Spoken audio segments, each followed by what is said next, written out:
Hmm.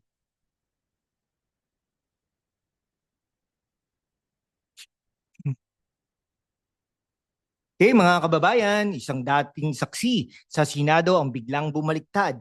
Sabi ni Michael Murillo alias Rene, binayaran daw siya ni Senador Risa Hontiveros ng 1 milyong piso para magsinungaling laban kina dating Pangulong Rodrigo Roa Duterte, Vice President Sara Duterte at Pastor Apollo Kibuloy. Pero kung totoo kaya ito o isa na namang political drama sa Pilipinas? Sabi nga ng isang OFW sa Dubai, no? Parang teleserye na naman ito, ha?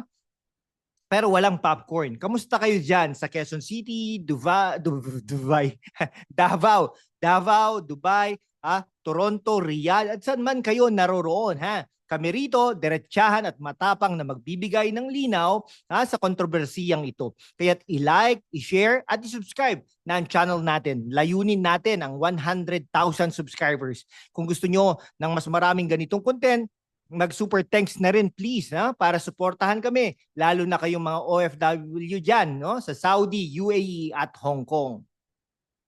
Ngayon tatalakayin natin ang mainit na isyong ito. Si Michael Murillo, isang dating saksi laban kay Kibuloy, biglang nagsabing binayaran siya ni Hontiveros para siraan ang mga Duterte at ang Kingdom of Jesus Christ, KOJC. Pero bakit biglang nagbago ang kwento niya? May ebidensya ba siya o isa na namang political maneuver ito? Sasagutin natin yan gamit ang mga facts, may satire na konti at malalim na pagsusuri.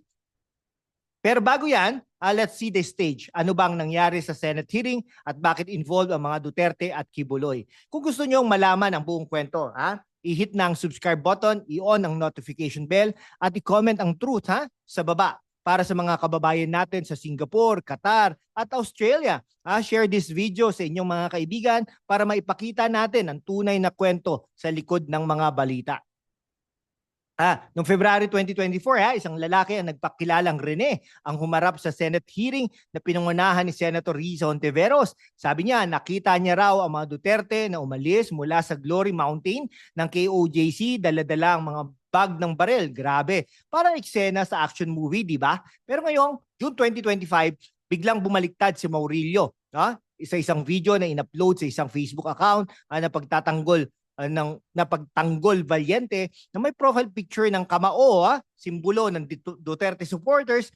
Sinabi niya na binayaran siya ng Hontiveros ng 500,000 pesos hanggang 1 milyon para magsinungaling. Ouch! Para plot twist sa teleserye, Ayon sa ulat ng Rappler, si Murillo ay dating miyembro ng KOJC at may kaso rin sa US tungkol sa money laundering at marriage fraud. Pero wala siyang inilabas na konkretong ebidensya like receipts, bank transfers o kahit screenshot ng text para patunayan na binayaran siya. Sa kabilang banda, sinabi ni Hontiveros na sangkaterbang ebidensya ng kanyang opisina na voluntaryo ang mga saksi sa hearing at baka napilitan o binayaran si Murillo para bumaliktad. So, sino ang nagsasabi ng totoo? Parang laro ng Pinoy henyo pero walang malinaw na sagot. Kung totoo ang sinabi ng Murillo, bakit ngayon lang siya nagsalita? Naghintay ba siya ng clearance sale sa consent niya? O baka naman may nag-text sa kanya ng, Rene, it's time to shine. Sa totoo lang mga kababayan, parang political chess ito Pawns lang ang mga saksi, pero ang tunay na players ay nasa likod ng entablado.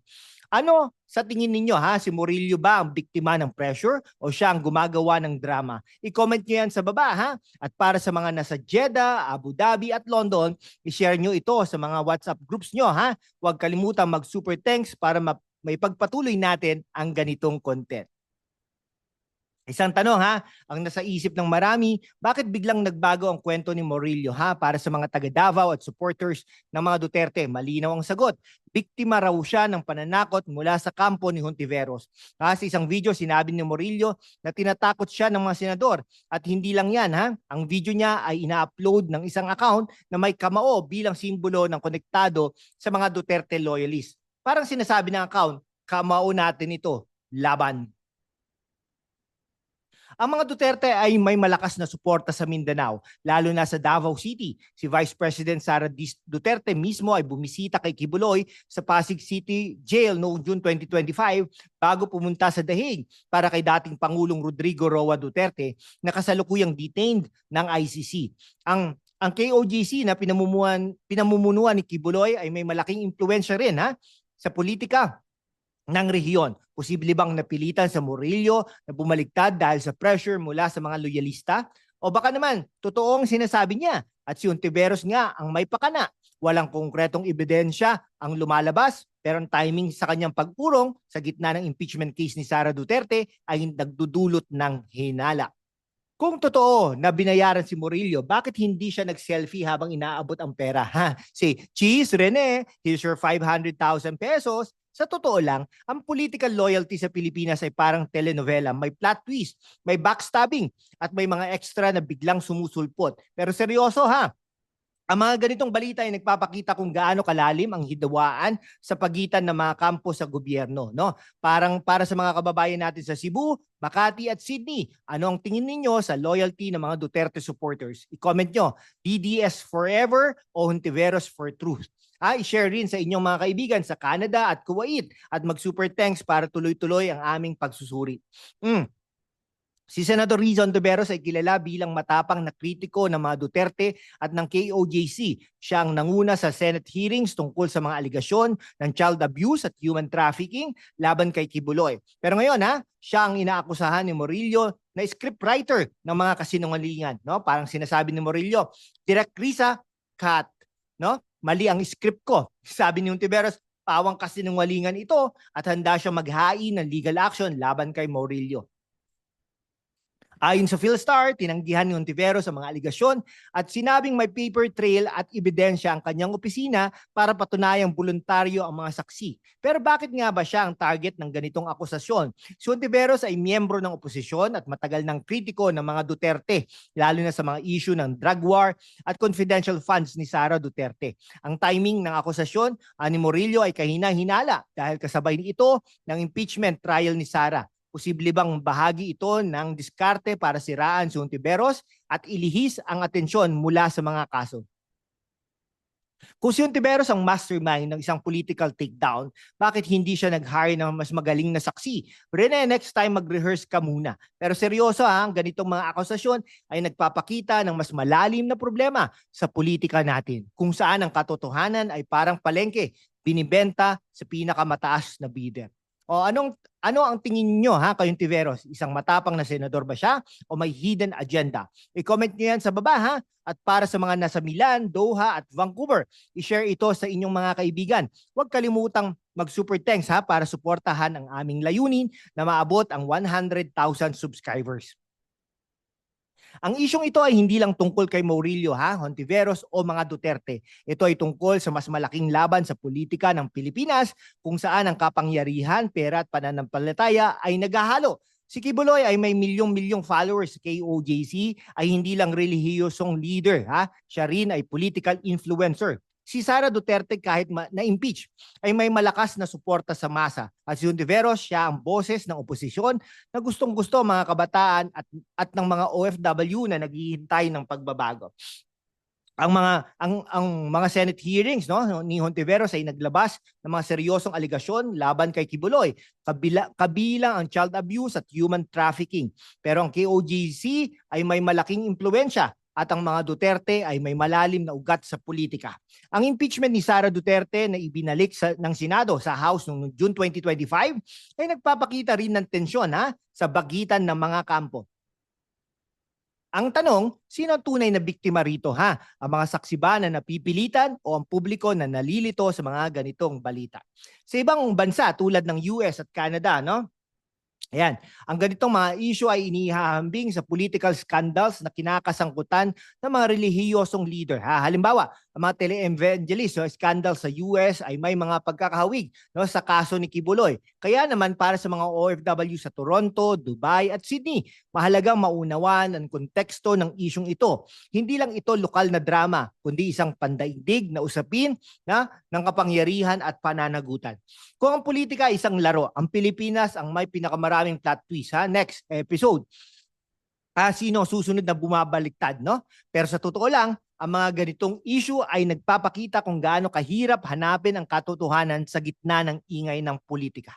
Para sa mga kababayan natin sa Hong Kong, Singapore at New York, anong mas mahalaga? Ang katotohanan o ang political loyalty? I-comment nyo yan sa baba at i-share ito sa inyong mga kaibigan. Mag-super thanks na rin para maipagpatuloy natin ang ganitong malalim na pagsusuri. Kung titignan natin ang ebidensya, parang wala pang malinaw na panalo. Si Murillo ay walang konkretong prueba ng kanyang akusasyon at si Hontiveros naman ay nangangako ng paper trail, no? Pero hindi pa ito inilalabas. Samantala, ang publiko lalo na mga kabataan sa Quezon City, Cebu at mga OFW diyan sa Dubai at Toronto ay naghihintay ng sagot. Parang audience sa isang courtroom drama, naghihintay ng verdict. Ang legal response ng Tiveros laban kay Murillo ay maaaring magbigay ng linaw pero hanggang wala pang ebidensya, ang usapin ay nananatiling he said, she said. Ang mas malaking issue, paano natin mapagkakatiwalaan ang mga institusyon natin kung ang mga saksi ay biglang bumabaliktad. Ang impeachment ni Sara Duterte at ang mga kaso ni Kibuloy ay nagpapakita ng mas malalim na problema sa transparency at accountability sa gobyerno. Kung ang katotohanan ay isang treasure hunt, parang nasa X marks the spot pa rin tayo, no? Pero walang mapa.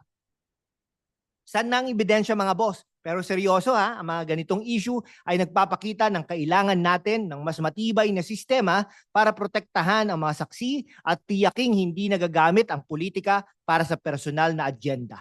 Ano ang solusyon sa ganitong mga issue?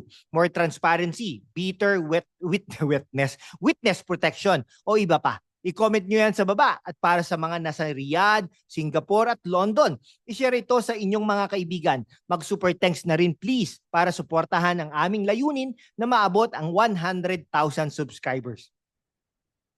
Mga kababayan, ang kontrobersiyang ito ay nagpapakita ng mas malalim na problema sa politika natin, kung saan ang katotohanan ay madalas na nalulunod sa ingay ng mga akusasyon. Si Murillo ba ay nagsasabi ng totoo o napipilitan lang? Si Hontiveros ba ay biktima ng paninira o may bahid ng katotohanan? Ang mga sinasabi laban sa kanya. Ang mga Duterte at Kibuloy ay nasa gitna ng maraming issue mula sa impeachment hanggang sa ICC, pero ang pinakamahalaga, ano ang magagawa natin bilang mga Pilipino para tiyakin ang katotohanan ang mananaig. No.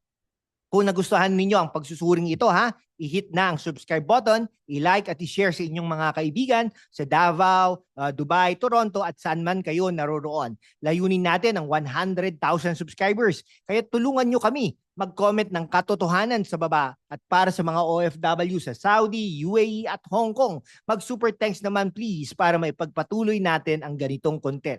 Sa huli mga kababayan, ang politika ay hindi lang tungkol sa mga pangalan at partido, tungkol ito sa kinabukasan natin. Kaya't manatiling mapanuri, magtanong at huwag magpadala sa ingay ng drama. Para sa mga kabataan sa Quezon City, Cebu at mga OFW sa Singapore, Qatar at Australia, kayo ang magdadala ng pagbabago. Salamat sa panonood at magkita-kita ulit tayo sa susunod na video. Mabuhay!